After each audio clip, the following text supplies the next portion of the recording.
What happens when a royal brand collides with a centuries-old institution that refuses to bend? Before dawn on February 22nd, coordinated moves unfolded quietly behind palace walls and across the Atlantic. By mid-morning, it was clear something irreversible had begun. What started as whispers about compliance paperwork suddenly exploded into a full-scale institutional rupture. At the center stood Meghan Markle and Prince Harry. But this wasn't just tabloid drama. This was the monarchy drawing a boundary in ink instead of emotion. Regulators in the United States confirmed a joint compliance review into Archewell's filings, examining whether charitable designations had overlapped with media production expenses. Within hours, legal analysts began using phrases like misclassification and structural exposure. Yet the real shock wasn't coming from California. It was coming from inside the palace. Because while critics framed this as a nonprofit audit, insiders knew something far bigger was unfolding. And by noon, the Crown made its move. The investigation into Archewell wasn't just technical, it was reputational. Allegations surfaced that certain projects categorized as charitable outreach were also linked to commercial streaming arrangements. That overlap triggered alarms. When Netflix reportedly terminated remaining partnerships and demanded repayment tied to unfinished productions, the financial tremor became public. Media lawyers described it as a double positioning risk, where impact storytelling and entertainment revenue blurred into one another. Internal restructuring filings added more fuel, with reports of dormant entities and quiet name adjustments appearing just weeks before scrutiny intensified. Governance experts began asking whether this was precaution or preemptive damage control. Archewell's legal team fired back, calling the accusations defamatory and institutionally motivated. But the speed of corporate withdrawal told its own story. Sponsors hesitated, affiliates paused, and across the ocean, the monarchy was no longer watching silently. Because this was no longer about accounting errors. It was about whether royal proximity had become commercial leverage. And that question forced Buckingham Palace into territory it rarely enters. Direct institutional defense. Shortly after the American compliance news broke, King Charles III authorized what insiders described as an institutional distancing order. The language was precise, formal, and enforceable. Any commercial references to royal styling, ceremonial heritage, or implied crown alignment linked to Archewell were to cease immediately. This wasn't symbolic disapproval, it was legal separation. Within hours, palace communications channels were updated, references were archived, associations were reclassified as historical. Then came the second wave. Prince William issued an internal directive emphasizing that no royal office would maintain correspondence or collaboration with organizations trading on expired proximity. The message was unmistakable. Nostalgia would not substitute for legitimacy. And just when observers thought the line had been drawn, another figure stepped forward with unexpected force. Princess Anne rarely enters public disputes, but when she does, it carries weight. In a firm address, delivered during a scheduled charity engagement, she confirmed immediate termination of any present or future cooperation with entities connected to Archewell. Her tone wasn't emotional, it was procedural. Standards matter, she emphasized. Royal identity, she implied, is inherited, but institutional trust must be protected. Commentators quickly called it the most direct moral rebuke in decades. Behind the scenes, further steps were unfolding. Digital archives were swept. Branding audits were conducted. The message hardened.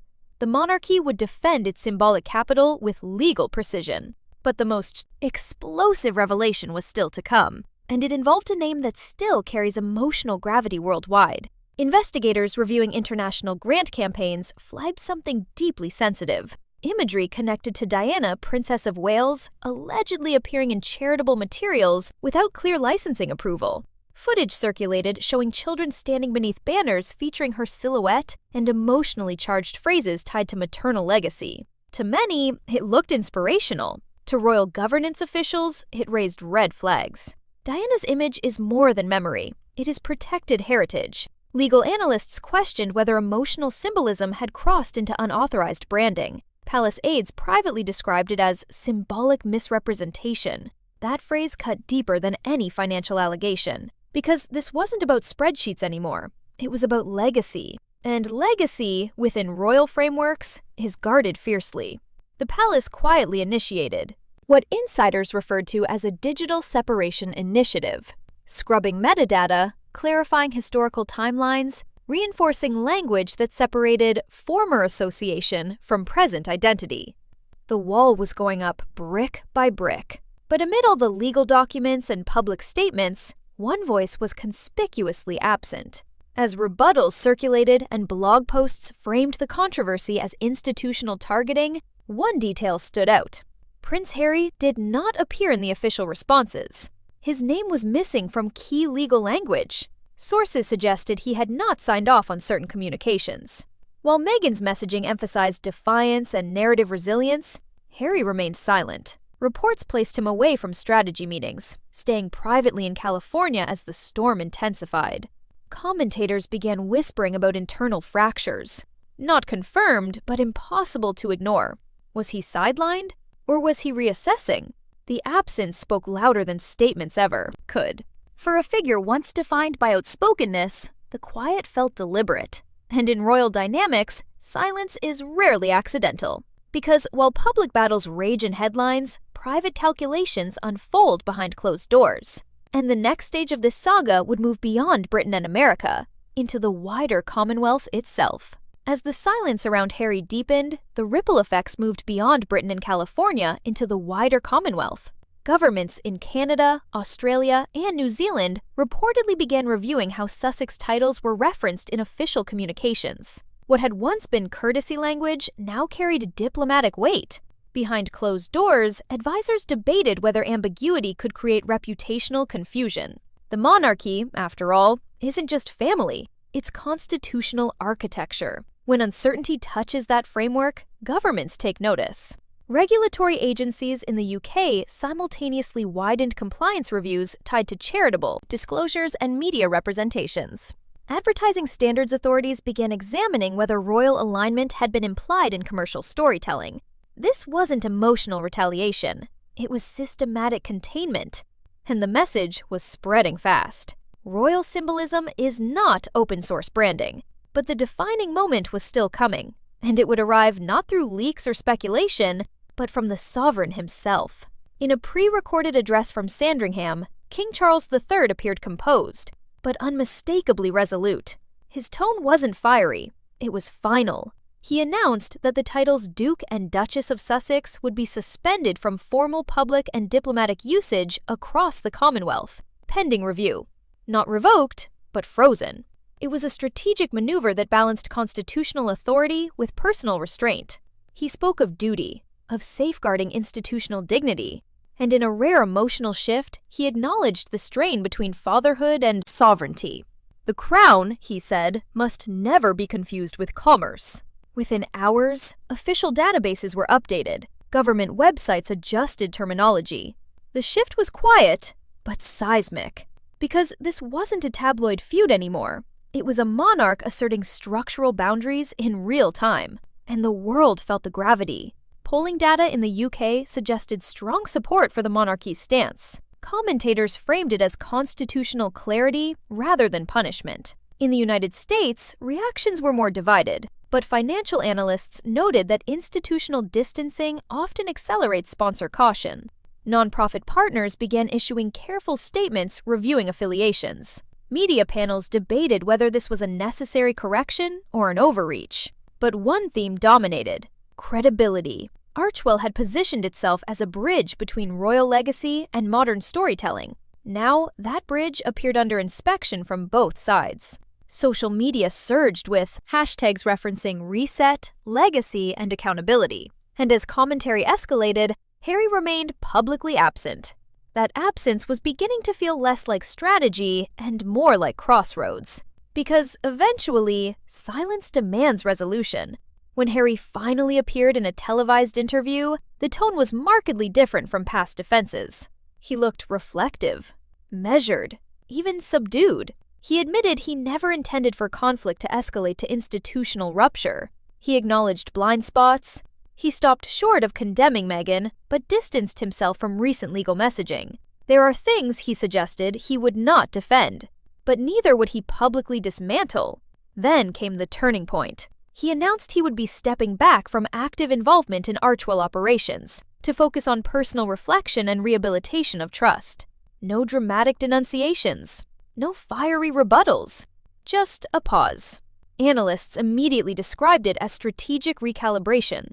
For the first time, Harry seemed positioned between two worlds rather than anchored to one, and that subtle repositioning may have shifted the narrative more than any legal filing. While Harry recalibrated, Meghan Markle maintained a more restrained public posture. Her legal representatives reiterated that no wrongdoing had occurred and framed the institutional backlash as coordinated pressure. Yet, observers noted the shift in tone. The Archewell website entered maintenance mode. Certain visual references quietly disappeared. Public appearances became limited. It wasn't surrender, but it wasn't escalation either.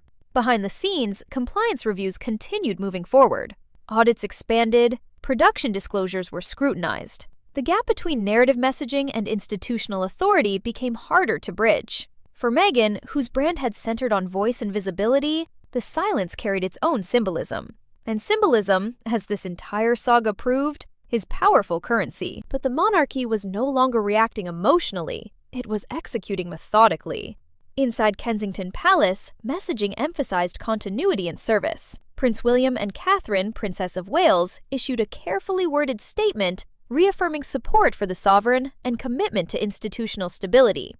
No attacks, no direct references, just clarity.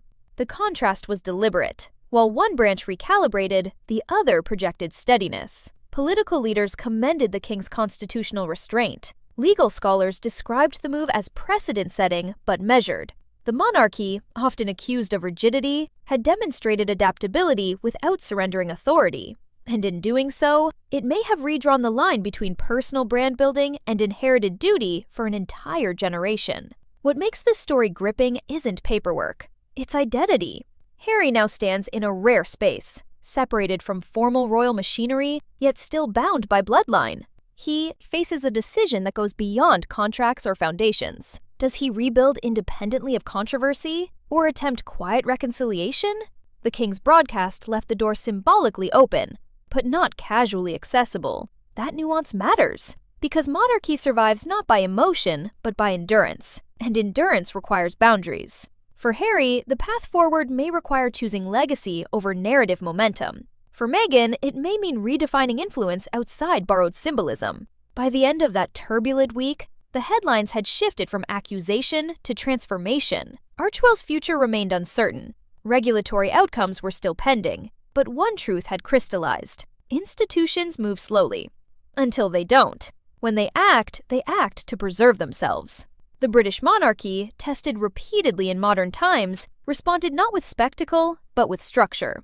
Titles were frozen, associations clarified, lines redrawn, and at the center stood three figures: King Charles, Prince Harry, and Meghan Markle, each confronting a different version of legacy. Because in the end, this was never just about compliance filings or media deals. It was about whether heritage can be commercialized without consequence.